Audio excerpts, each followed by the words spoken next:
झूठे मुंह से ही सही, धन्यवाद तो कह दीजिए प्रधानमंत्री को। नहीं कहेंगे। मोदी जी कह दीजिए। एक बार तो कहिए। फेंकू मोदी जी, फेंकू, फेंकू मोदी जी। अभी भी नहीं बोलोगे? नहीं। जिस दिन देखिए, मैं कहूँगा, उस दिन कहूँगा जिस दिन 750 किसानों के परिवार से माफी मांग लेगा, जिस दिन लखीमपुर खीरी कांड के हत्यारे को बर्खास्त करके जेल के अंदर भेजेगा और इन किसानों को खुश करके यहाँ से इन्हें घर की तरफ भेजेगा, उस दिन मैं कहूँगा उसको। वो गोदी मीडिया पूछती है कि खुशी की लहर दौड़ी, क्या लहर दौड़ेगी? थैंक यू मोदी जी क्यों कहते भाई?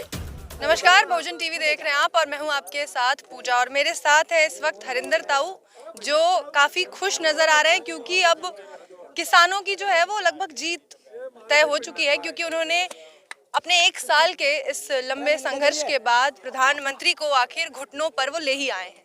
प्रधानमंत्री ने माफी मांग ली। हरिंदर ताऊ, कितनी खुशी, अंदर से तो बहुत खुश होंगे। देश के प्रधानमंत्री ने ऐसी गलती क्यों की कि जो उसे माफी मांगनी पड़ी? क्यों माफी मांगी? पहले तो कहते थे माफी मांग लो, मांग ली तो कह रहे कि अच्छी गलती क्यों की? हो जाती है गलती। किससे माफी मांगी? जनता से। उन 750 किसानों के परिवारों से माफी मांगी जिनकी शहादत उनकी वजह से हुई, मोदी जी की वजह से। मांगी उनसे माफी? नहीं मांगी ना। वो अभी भी ये कह रहे हैं कि ये वो लोग हैं जिनको, ये वो किसान हैं जिनको हम नहीं समझा पाए। बाकी तो सब हमारे समर्थन में थे, वो कानूनों के समर्थन में थे, लेकिन ये वो लोग हैं जो नहीं समझ पाए, हमारी तपस्या में कमी रह गई, तो इसलिए अब देश हित में आके उन्होंने। तो तपस्या खराब थी। हाँ। तभी तो मैं कह रहा हूँ कि हर पीली चीज सोना नहीं होती, हर भगवा पहनने वाला साधु नहीं हो सकता। तो ढोंग किए थे ना वहाँ केदारनाथ की गुफा में बैठ के, इसने ढोंग किए थे ना। तो मैं बता रहा हूँ ये ढोंगी है। तो कौन सी तपस्या थी जिसमें कमी रह गई? ऐसी क्या तपस्या कर रहे थे वो? ये तपस्या कर रहा था कि इन किसानों की सबकी जमीन बेच दूं और इनके हाथ में कटोरा दे दूं और अडानी अंबानी का इन्हें मजदूर बना दूं, लेकिन ये समझ गए, पढ़े लिखे थे। समझ गए। अच्छा, अब वो ये कह रहे हैं कि अब गुरु पर्व के दिन उन्होंने ऐलान किया है, वो कह रहे हैं अब घर जाओ, खेतों पे वापस लौट जाओ। अब तो बात मान लो। गुरु पर्व पे बहुत जल्दी याद आई, यही खालिस्तानी है वे। जब ना दिक्कत है, जब इन्हें परजीवी कहा, जब इनको आंदोलन जीवी कहा, आज गुरु पर्व की याद आ रही है। कल तो किसान मान लिया है? कल तो किसान मान लिया। मान लिया? कल कहा नहीं किसान भाइयों से अपील करता हूँ खेतों पे लौट जाए अपने। मान लिया ना। तो फिर पूछो आंदोलन जीवी और परजीवी कहाँ गए? तो वे कुछ किसान ही तो यहाँ बैठे हैं, तो फिर इन्हीं से अपील करिए, कुछ किसानों से, और इन्हीं को आंदोलन जीवी कहा था। तो आप सुनिए, जब बच्चे को स्कूल में कोई मास्टर ना पढ़ा पाए, ना समझा पाए, तो बच्चे की कोई गलती नहीं है, उस मास्टर की गलती है। मास्टर जी ने छोड़ दिया आपको? है? छोड़ तो दिया। हाँ, तो हमने भी उस मास्टर को छोड़ दिया। वो कह रहे लेकिन ताऊ, एक अच्छा मास्टर अपने विद्यार्थी का हाथ कभी नहीं छोड़ता, याद रखना। अतः तो छोड़ बगा। अभी कहाँ छोड़ा? अभी तो आप अभी नहीं छोड़ रहे, आप गए यहाँ से बॉर्डर पे ही अभी आप।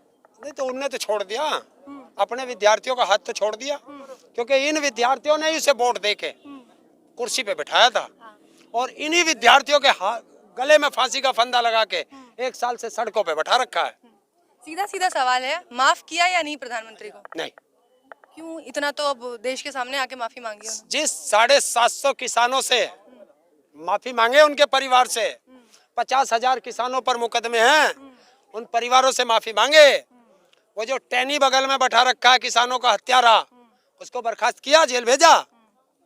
अच्छा, नेशनल मीडिया को बड़ी तकलीफ हो रही है, अब उनको इसका डैमेज कंट्रोल करना पड़ रहा है। 1 साल तक तो कह रहे थे कि कानून अच्छे हैं, कानून बहुत अच्छे हैं, ये आतंकवादी बैठे हैं, खालिस्तानी बैठे हैं, समझ नहीं रहे। अब क्या करेंगे वो? थूक कर चाटना, इसे कहते हैं थूक कर चाटना। क्यों? 1 साल तक तो सरकार, ये गोदी मीडिया और अंधभक्त और बीजेपी के चाटुकार सब देश को यही बताने में लगे थे कानून बहुत अच्छे हैं, कानून बहुत अच्छे हैं, और अब कानून वापस लेने के फायदे बहुत हैं, तो अब फायदे बताने लगे। इसे कहते हैं थूक कर चाटना। अलीगढ़ में हिंदू महासभा के दफ्तर से मोदी जी की तस्वीर उतार दी गई है। उनको बड़ा इस बात से धक्का लगा है कि मोदी जी ने अपना कदम पीछे ले लिया है। मैंने ये बताया ना, जब जहाज डूबता है तो सबसे पहले उससे चूहे भागते हैं, तो ये जहाज डूबने लगा है और चूहे भागने लगे हैं। अभी देखते जाओ कितने चूहे भागेंगे। क्यों नहीं समझते कि उत्तर प्रदेश में चुनाव है, उसको लेकर ये कानून वापस हुआ है। अच्छा, ये मास्टर स्ट्रोक है। तो ये किसान नहीं समझता, वोट तो ऐसे ही देनी है लाली है। ऐसा पता नहीं कि वो धोखेबाज है कि अब चुनाव के समय तुम्हारी वोट लेगा और चुनाव खत्म होते ही इन कानूनों को दूसरा जामा पहना के तुम्हारे सिर पे थोप देगा। लेकिन सब आपके जितने चालाक नहीं होते ना। लोग कह रहे हैं कि आज के बाद लोग हार के जीतने वाले को मोदी कहेंगे। कानूनों पे हार गए लेकिन चुनाव जिता देंगे उनको ये। क्यों? वोट कौन देगा? इस हार से ही तो डर से वो कहाँ थी, सुल्तानपुर में थी, कहाँ थी रैली है जिसमें लोग भी ना आ पाए, 32 करोड़ खर्च करके और वहाँ लोग ना आ पाए। जिस देश का प्रधानमंत्री जिस प्रदेश में जा रहा हो वहाँ के मुख्यमंत्री को कार से उतार दे, इससे बड़ी बेइज्जती है कुछ? लेकिन ताऊ, आपको ये लगा है कि प्रधानमंत्री दरिया दिल दिखाया आपके लिए, किसानों के लिए, तो आपको भी दिखाना चाहिए। साल भर बाद दिखाया तो सही है। हाँ, साल भर बाद दरिया दिल क्या जहर दिया, 1 साल तक हमारे हलक में रखा और 1 साल बाद निकाल के कह रहा चलो मैंने ले लिया। वो गोदी मीडिया पूछती है कि खुशी की लहर दौड़ी, क्या लहर दौड़ेगी? थैंक यू मोदी जी क्यों कह दे भाई?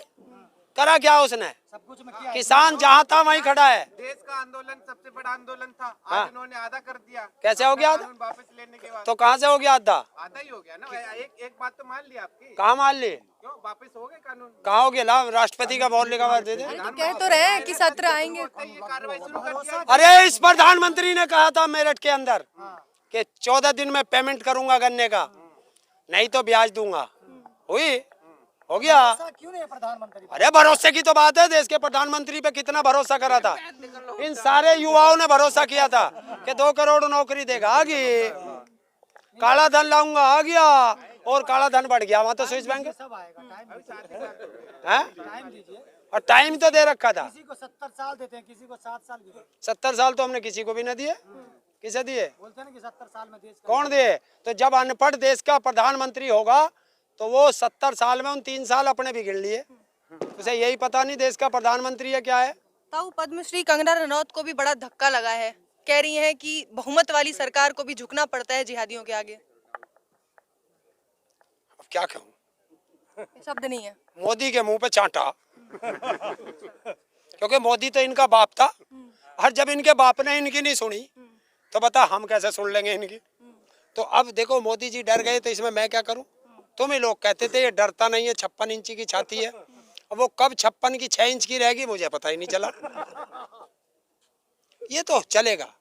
देखिए एक चीज होती है, जब तुम पहाड़ पे चढ़ते हो, एक बार शिखर पे जाते हो और शिखर पे जाकर रुकते नहीं हो, वापस आना पड़ता है।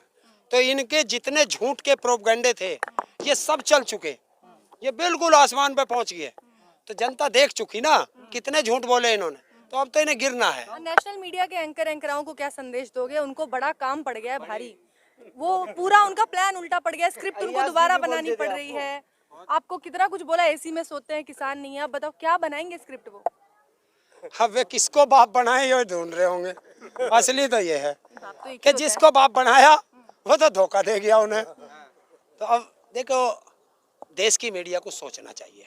सबसे ज्यादा धक्का किसको लगा होगा? कौन से मीडिया चैनल को, कौन से पत्रकार को? अंजना ओम कश्यप, रवीश को, वो क्या नाम है उसका, अरे वो हाँ एक वो सुधीर, एक अर्नव, एक अमीश देवगन और रूबिका लियाकत है। अब ये रात तो नींद नहीं आई होगी, रात तो 2-4 नींद की गोली खा खा के सोए होंगे हैं। आपको तो बहुत दिनों बाद बड़ी अच्छी नींद आई होगी।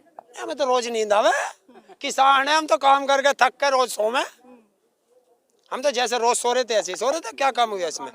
देखिए अब उनको सोचना पड़ेगा कि जिस जनता को हम जो ये दिखा रहे थे कि कानून अच्छे हैं, अब वो कैसे कहेंगे कि कानून वापस लेने से देश को ये फायदा है, तो अब वो घबराएंगे क्योंकि उनकी टीआरपी गिरती जा रही वो है। तो कह रहे हैं कि प्रधानमंत्री को देश की फिक्र है इसलिए वो झुक गए। तो प्रधानमंत्री को देश की फिक्र 1 साल बाद आई, तभी तो कहते हैं पढ़े लिखे लोगों को गद्दी पर बैठाओ, जो निर्णय लेने में सक्षम हो, जिसको अपने देश की किसानों की बात समझने के लिए 1 साल लग गया। अब बस आपको तो वो अच्छा देना नहीं। बाकी है, प्रधानमंत्री को तोहफा दीजिए 22 में, क्योंकि आपको तोहफा दे चुके हैं।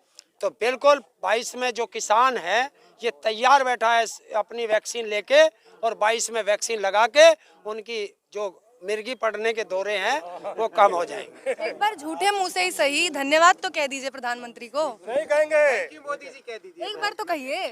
फेंकू मोदी जी, फेंकू, फेंकू मोदी जी। अभी भी नहीं बोलोगे? जिस दिन देखिए, मैं कहूंगा, उस दिन कहूंगा जिस दिन 750 किसानों के परिवार से माफी मांग लेगा, जिस दिन लखीमपुर खीरी कांड के हत्यारे को बर्खास्त करके जेल के अंदर भेजेगा और इन किसानों को खुश करके यहाँ से इन्हें घर की तरफ भेजेगा, उस दिन मैं कहूंगा उसको। बहुत शुक्रिया।